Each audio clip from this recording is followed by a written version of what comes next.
வணக்கம். நல்லுணவு நம்முணவு இந்த அலைவரிசைக்கு உங்க எல்லோரையும் அன்போட வரவேற்கிறேன். கோழி கறினாலே எல்லாருக்குமே விருப்பமா இருக்கும். அதுலயும் நாட்டுக்கோழி கறின்னா சொல்லவே வேண்டியதில்லை. இப்போ நீங்க பாக்குற இந்த நாட்டுக்கோழிய அருமையான சுவையில விறகடுப்புல வச்சு வரட்டி சமைக்க போறோம்.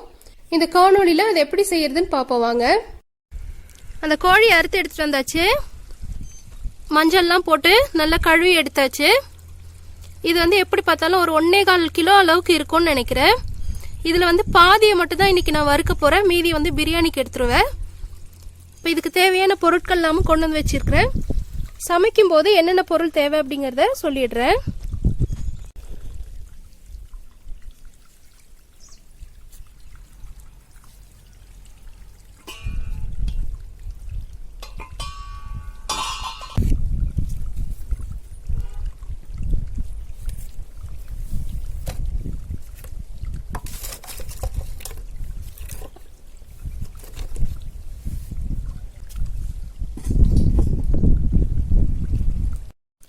இப்போ நம்ம கறியை வந்து இந்த மாதிரி ஒரு இரும்பு சட்டியில தான் செய்ய போறோம்.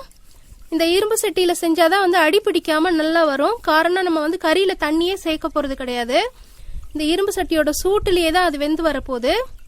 அதனால நல்ல கனமான இரும்பு சட்டி இருந்தா இந்த கறி செய்யறதுக்கு நல்லா இருக்கும். இப்போ இந்த இரும்பு சட்டியில ஒரு 3 தேக்கரண்டி அளவுக்கு நல்லெண்ணெய் சேர்த்துக்கிறேன். இந்த எண்ணெயில ஒரு தேக்கரண்டி அளவுக்கு மிளகு, ஒரு தேக்கரண்டி அளவுக்கு சீரகம், ஒரு தேக்கரண்டி அளவுக்கு பெருஞ்சீரகம், அடுத்ததா ஒரு 3 ஏலக்காய், கொஞ்சமா மல்லி, ஒரு 10 மிளகாய் சேர்த்துட்டு இது கூடவே நாட்டு வெங்காயம் ஒரு கைப்பிடி உரிச்சு வச்சிருக்கேன். இதையும் சேர்த்துக்கிறேன்.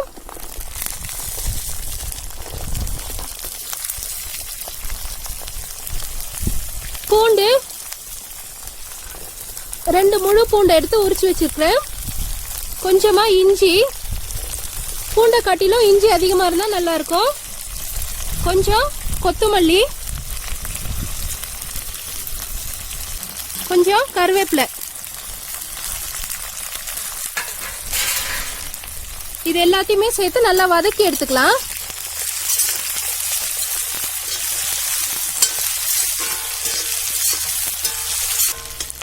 நம்ம சேர்த்த அந்த இஞ்சி, பூண்டு, வெங்காயம் இது 3 நல்லா வதங்கிருச்சு. இப்போ இதை வந்து ஒரு தட்டுல மாத்திக்கலாம். எண்ணெயை வடிச்சிட்டு எடுத்துக்கோங்க.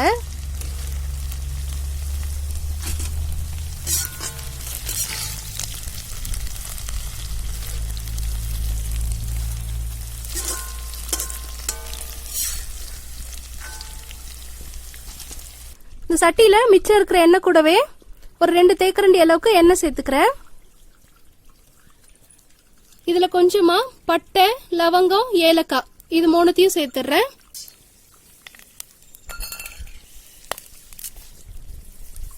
கூட கொஞ்சமா கருவேப்பிலை, இந்த பிரியாணி இலை 1 சேர்க்கிறேன். இதுல ஒரு 1/2 தேக்கரண்டி அளவுக்கு பெருஞ்சீரகம் சேர்க்கிறேன். சேர்த்துட்டு நம்ம எடுத்து வச்சிருக்கிற கறி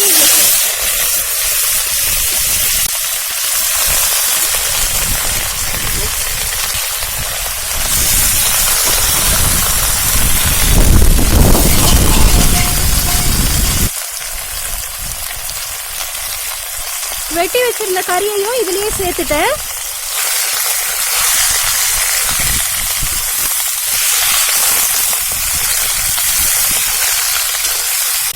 அந்த கறியை ஒரு வதக்கிட்டு கறிக்கு தேவையான அளவுக்கு உப்பு கொஞ்சமா போட்டுக்கிறேன்.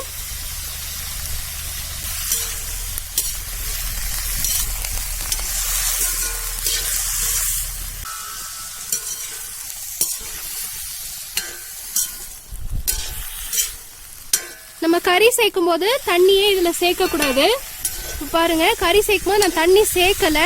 ஆனா அந்த கறியில இருக்கிற அந்த ஈரம் வந்து கொஞ்சம் கொஞ்சமா வெளியில வந்துருச்சு. இப்போ இத ஒரு மூடி போட்டு மூடி விட்டுறலாம். அடுப்புல இந்த விறகு பாருங்க இது மாதிரி மூடின பின்னாடி அடுப்புல இருக்க தீயை குறைச்சிடணும். நான் அந்த விறகெல்லாம் வந்து எடுத்துட்டேன். கொஞ்சம் விறகுலயே இப்ப அது வந்து வெந்துட்டு இருக்கு. தீ அதிகமா வச்சுட்டா சீக்கிரம் இந்த கறியில இருந்து வெளியேற தண்ணி வந்து சீக்கிரம் ஆவியாயிடும். அதுக்கப்புறம் அடிப்பிடிக்க ஆரம்பிச்சிடும். தீ எந்த அளவுக்கு குறைவா வைக்க முடியுமோ அந்த அளவுக்கு குறைவா வச்சுக்கோங்க. இதே கடையில வாங்குற பிராய்லர் கோழியா இருந்ததுன்னா நம்ம அரைக்கிற அந்த மசாலாவை வந்து முதலே கூட சேர்த்துடலாம். ஏன்னா அந்த கறி சீக்கிரம் வெந்துடும். இந்த கறி வந்து கொஞ்சம் நேரம் கழிச்சு தான் வேகும். அதனால இந்த கறி வெந்த பின்னாடி அந்த மசாலாவை இதுல நம்ம சேர்க்க போறோம். இந்த கறி வெந்துட்டு இருக்கிறதுக்குள்ளார நம்ம வதக்கி எடுத்து வச்சது எல்லாத்தையும் ஆற வச்சு அரவையில சேர்த்து அரைச்சி எடுத்துட்டு வர போறேன். நம்ம தண்ணியே சேர்க்காம குறைவான தீயில தான் இந்த நாட்டுக்கோழியை வறுக்க போறோம். நாட்டுக்கோழி இந்த மாதிரி வறுக்கும் பொழுது முடிஞ்ச அளவுக்கு சின்ன துண்டா போட்டுக்கிட்டா கொஞ்சம் சீக்கிரம் வேகும். இல்லைன்னா 1 மணி நேரம் ஆயிடும். நீங்க பாக்குற இந்த இடம் தான் காய்கறி பயிர் வச்சிருந்த இடம்.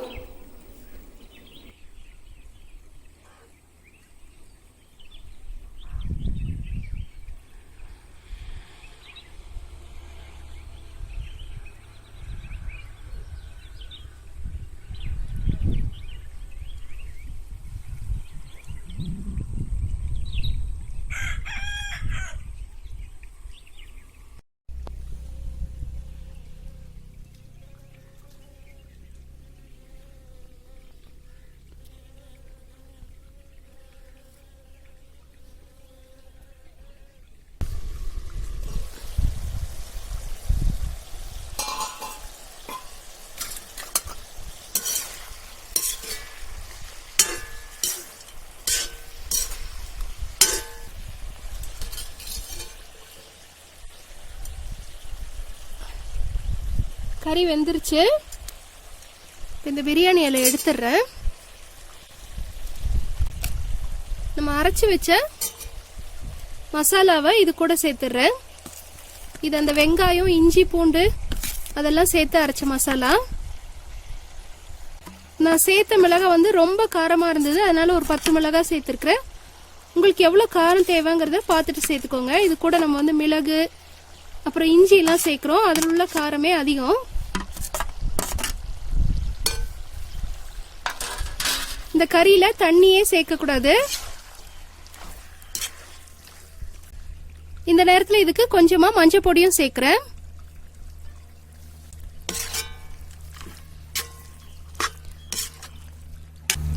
எல்லாத்தையும் நல்லா சேர்த்து கிளறிட்டேன்.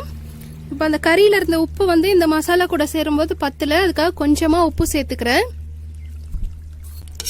இதையும் ஒரு பரட்டு பரட்டிடுறேன்.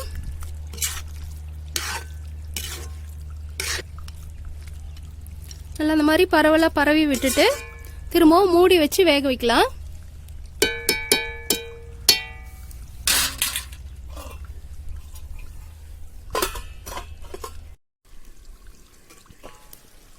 மசாலா சேர்த்துட்டு கொஞ்சம் அப்பப்போ கிண்டி விடணும்.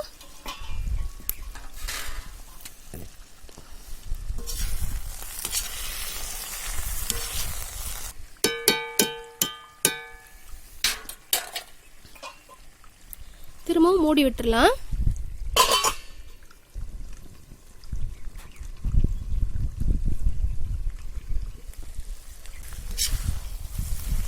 ரொம்ப அடிபிடிக்கிற மாதிரி தெரிஞ்சா கொஞ்சமா இந்த சமயத்துல எண்ணெய் சேர்த்துக்கோங்க. இப்ப இந்த கறியில பாத்தீங்கன்னா நம்ம சேர்த்த மசாலா வந்து கொஞ்சம் சாந்தாவே இருக்கு. இது எல்லாமே தனித்தனியா உதிரியா வர்ற வரைக்கும் கொஞ்ச நேரம் இதே மாதிரி பரட்டி விட்டுட்டே இருக்கலாம்.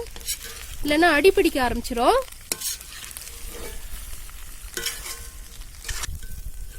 இப்ப இந்த கறியை பாருங்க, கொஞ்சம் மாதிரி தனித்தனியா விழ ஆரம்பிச்சிருச்சு. அதே மாதிரி இந்த கறியிலையும் எண்ணெய் தெரியுது பாருங்க. இந்த எண்ணெய் வந்து பிரிய ஆரம்பிச்சிருச்சு இந்த மசாலால இருந்து. அவ்வளவுதான். கடைசியா கொஞ்சமா கொத்தமல்லியை தூவி இறக்கிட்டோம்னா இந்த அருமையான வறுத்த கறி முடிஞ்சிருச்சு. இந்த காணொளி உங்களுக்கு பிடிச்சிருந்ததுன்னா மறக்காம கீழே உள்ள கருத்து பெட்டியில உங்களுடைய மேலான கருத்துக்களை பதிவிடுங்க. நன்றி.